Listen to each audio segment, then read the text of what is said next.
Ohio, Mr. Latta, and the gentlewoman from Illinois, Ms. Kelly, each will control 20 minutes. The chair now recognizes the gentleman from Ohio.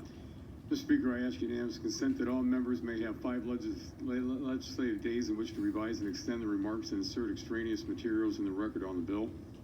Without objection. Mr. Speaker, I yield myself such time as they may consume. Gentleman's recognized. Thank you, Mr. Speaker. I rise today in strong support of H.R. 6032, the State of Modern Application Research and Trends of IoT Act, or the SMART IoT Act. Earlier this year, the SMART IoT Act was unanimously approved by the Digital Commerce and Consumer Protection Subcommittee and by the full Energy and Commerce Committee. I'd like to thank Chairman Walden for his support of this bipartisan legislation. I also want to thank Representative Welch for his leadership as the original co-sponsor of the SMART IoT Act, and the many bipartisan members of the Energy and Commerce Committee for co-sponsoring this bill. Representative Welch and I have been working together on these issues for years, including as co-founders of the Internet of Things Working Group in the 114th Congress. Today marks an important step towards maximizing the full potential of Internet-connected devices, more commonly known as smart devices. Almost any physical object can be transformed into a smart device with microchips, sensors, and wireless communications. Once transformed, these smart devices connect through a network to share, exchange, and analyze data to gather insights used to solve problems or enable new capabilities. IoT solutions will benefit consumers and businesses by improving productivity, efficiency, and much more. Whether we are talking about advancements to automobiles that will improve roadway safety and save lives, or smart city applications that will improve services for residents, one thing is clear.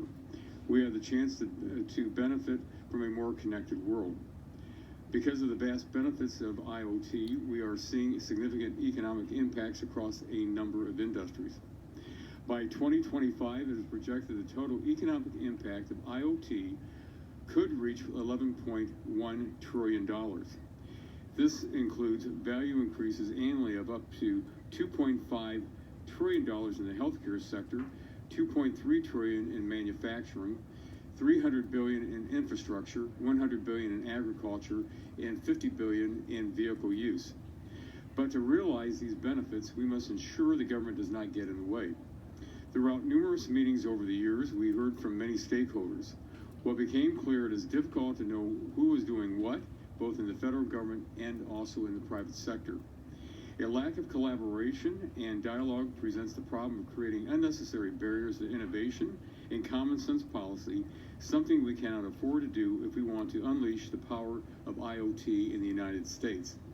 We must equip ourselves in industry with information about what the landscape for federal, public-private, and self-regulatory efforts are in place or underway. This is why we developed the SMART IoT Act.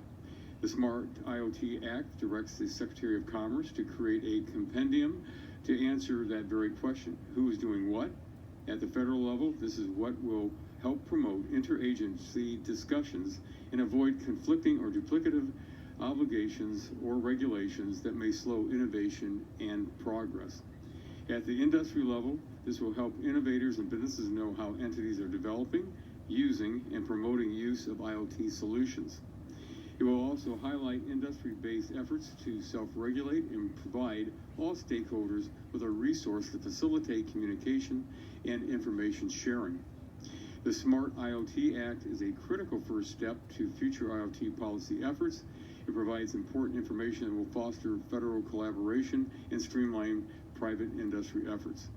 We have an obligation to do what we can to promote American competitiveness and technological advancements that benefit Americans in an environment where other countries are trying to overtake the United States in technological innovation. Again, I want to thank Chairman Walden, Representative Welch, and all of the bipartisan co-sponsors of H.R. 6032, the SMART IoT Act. I urge all of my colleagues to support H.R. 632, and I reserve the balance of my time.